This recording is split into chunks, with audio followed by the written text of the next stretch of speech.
बच्चों, कैसे हैं आप सभी। उम्मीद करती हूँ आप सभी बहुत अच्छे से होंगे। कक्षा की शुरुआत करते हैं। पाठ है हमारा शरणागत की रक्षा। जीवन कौशल, कर्तव्य पालन, वीरता, विवेकशीलता, वचन पालन की भावना को जागृत करना, नैतिक मूल्य, अन्याय न सहन करना, सकारात्मक सोच को विकसित करना। मैं आपकी शरण आया हूँ महाराज। रणथंभोर के राणा हमीर अपने दरबार में बैठे अपना राजकाज देख रहे थे कि किसी ने पुकारा, मैं आपकी शरण आया हूँ महाराज। हमीर ने आंखें ऊपर की तो देखा कि एक बहादुर मुसलमान उनके सामने था। उसका सिर झुका हुआ और गला व्यथा से भर्राया हुआ था। कौन हो तुम? हमीर ने पूछा। महाराज, मैं दुखिया हूँ, मेरे प्राण संकट में हैं, आपकी शरण में आया हूँ। आगंतुक ने हमीर से कहा, मेरा नाम महमशाह, काम सिपाहीगिरी, बादशाह अलाउद्दीन खिलजी का खादिम। एक मामूली बात पर बादशाह नाराज हो गए और मेरे लिए फांसी का हुक्म दे दिया। वे घड़ियां नजदीक थी जब फांसी का फंदा दम घोट देता और मेरी लाश को चील कुत्तों के लिए फेंक दिया जाता कि मैं जेल से फरार हो गया और अब अपने प्राणों की रक्षा के लिए आपकी शरण में हाजिर हूँ। मेरी रक्षा कीजिए महाराज। हामिर ने गौर से महमशाह को देखा। महम बहुत घबराया हुआ था। दिल्ली और रणथंभोर के बीच तो राजपूतों के कई राज्य हैं, तुम उनमें से क्यों नहीं गए महम? हमीर ने गंभीरता से पूछा। और भी दीन होकर महम ने कहा, महाराज, मैं सबके दरवाजे गया, सबने मुझे सहानुभूति दी, पर कोई शरण न दे सका, क्योंकि मैं दिल्ली के बादशाह अलाउद्दीन खिलजी का भगौड़ा हूँ और मुझे शरण देकर कोई उन्हें नाराज नहीं करना चाहता। हमीर ने अपने सलाहकारों को देखा और अनुत्साहित पाया। उनकी राय थी, महाराज, महमशाह की तलवार आज आपकी शरण में है, पर कल तक वह हमारे खून की प्यासी थी। हम उसे अपनी छाया में लेकर दिल्ली के तख्त की लपलपाती क्रोधाग्नि को न्योता क्यों दे? यह दिल्ली के तख्त की लपलपाती क्रोधाग्नि को न्योता देने की बात नहीं है सरदारों, यह कर्तव्य का प्रश्न है, आन का प्रश्न है। जब महम इस द्वार से लौटेगा तो स्वर्ग में हमारे पूर्वज क्या सोचेंगे? क्या उन्हें स्वर्ग के सुख साज में कांटों की चुभन का अनुभव ना होगा? हमीर ने आवेश में पूछा। सरदारों ने कहा, क्षमा करें महाराज, आपकी बात परम पवित्र है, पर कर्तव्य की भी एक सीमा है। कर्तव्य की सीमा? कड़क कर हमीर ने पूछा। कर्तव्य की सीमा है कर्तव्य, और कर्तव्य की सीमा है कर्तव्य पालन। कर्तव्य के पालन में सुख मिलेगा या दुख, जय होगी या पराजय, यह दुकानदारी की वृत्ति राजपूतों को शोभा नहीं देती। महम शरणार्थी है, शरणार्थी की रक्षा राजपूत का कर्तव्य है। यह कर्तव्य हमें पूरा करना है, फिर इसे दिल्ली का बादशाह नाराज हो या दुनिया का बादशाह। सामंत सरदार भी अब महाराज की भावधारा में बहकर व्यवहार बुद्धि से दूर भावना के क्षेत्र में पहुंच गए थे।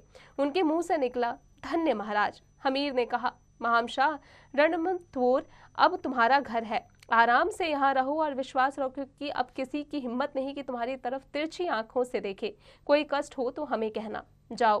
कानों कान यह उड़ती खबर दिल्ली के बादशाह अलाउद्दीन खिलजी तक पहुंची तो वह तमतमा उठा। हमीर की यह हिमाकत कि मेरे चोर को आसरा दे। क्या तुम नहीं जानते हमीर, जो तुमने महम को अपनी छत दी? खैर, मैं भूलों को माफ करना जानता हूँ।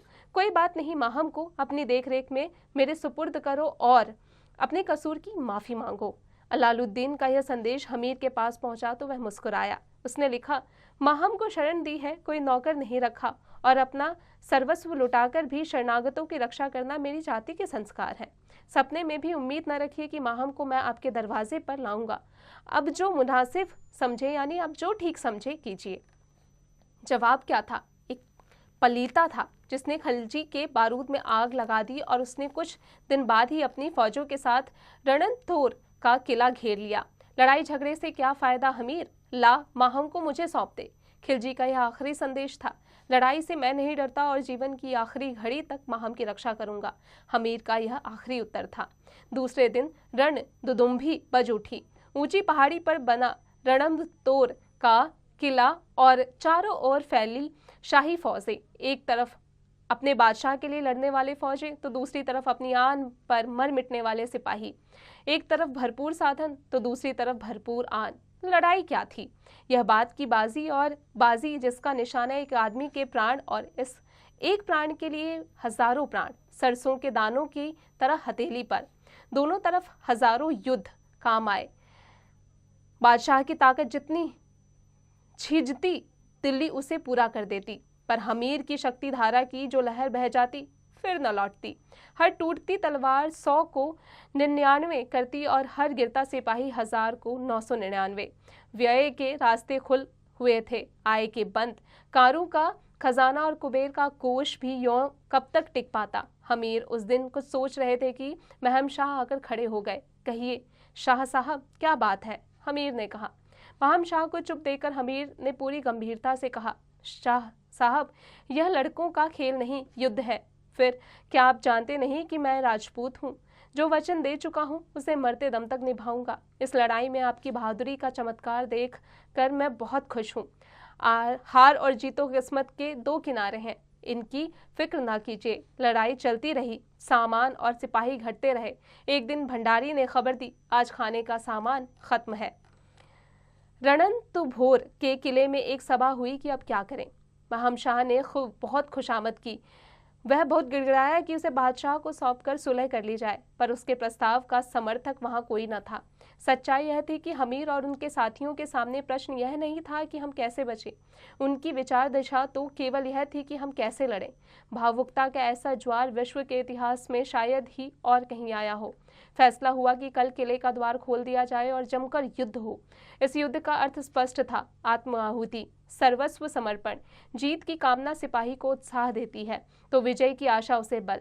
कामना और आशा के झूले पर इधर से उधर झूलने वाले ये सिपाही न थे। इन्हें झूलना नहीं, झुमाना था। इन्हें जूझना नहीं, बुझाना था। और किले में यौवन की किलकारियां भारती इन स्त्रियों का क्या होगा? उन्होंने फैसला किया कि किले के द्वार खुलने से पहले जौहर करेंगी। अब वे निश्चिंत थे, जैसे उन्हें जो करना था कर चुके थे। रात को वे सब सो रहे थे सुबह जल्दी उठने के लिए, और सुबह उनको जल्दी उठना था हमेशा सोने के लिए। ऐसे जीवंत नींद रात के सितारों ने फिर नहीं देखी। यह वे आपस में अब भी कहा करते हैं। क्या आत्मा की अमरता का ऐसा विश्वास और मृत्यु का इतना मनोरम विवरण इतिहास के किसी और पृष्ठ में इतने प्रदीप्त रूप में लिखा गया है? पौ फटी, किले का द्वार खोल दिया गया और रणथंभोर के योद्धा रण में कूद पड़े। रण था यह दिल्ली की फौजों के लिए, रणथंभोर वालों के लिए तो आत्मदान का यज्ञ था। माहम और हमीर साथ साथ आगे बढ़े और काल बनकर बरसे। दूसरे सिपाही भी खून की आखिरी बूंद तक लड़े। रणथंभोर की ये शहादतें, ये बलिदान, ये कुर्बानियां वीरता के इतिहास में अपना जोड़ नहीं रखती और आज सदियों के बाद भी उनसे अगरबत्तियों सी जीवन के सौरभ की भीनी एवं प्रेरक सुगंध आ रही है। देखा बच्चों, अब इनके जो रचयिता हैं, जिन्होंने ये कहानी लिखी है, वह है कन्हैया लाल मिश्र प्रभाकर।